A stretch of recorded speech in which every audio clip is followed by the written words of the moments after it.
இந்த மலைய ஏன் பனைமலை அப்படின்னு சொல்றாங்கன்னா, இந்த மலையில பனை மரங்கள் நெறையவே இருக்கு. அதனால இந்த மலைக்கு பனைமலைன்னும், பனைமலையின் மேல் இருக்கும் சிவன் அப்படின்னு சொல்லப்படக்கூடிய தாளகிரீஸ்வரர் அப்படின்ற சிவனையும் இங்க வச்சிருக்காங்க. நம்ம கீழ இருந்து மேல ஏறணும் அப்படின்னா, நமக்கு விநாயகர் தெரியிறாரு. ஆனா, இந்த விநாயகர்ல ஒரு சிறப்பு இருக்கு. என்ன அப்படின்னா, இது மலையிலிருந்து குடைந்து எடுக்கப்பட்ட விநாயகர்.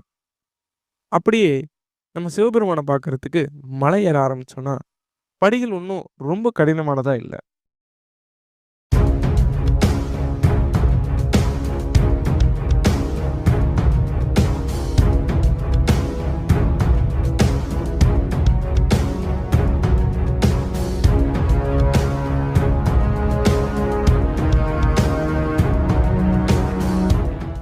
அப்படி மலை ஏறும்போது நெறைய கடவுள் சிலைகள மலையிலிருந்து குடைஞ்சு எடுத்து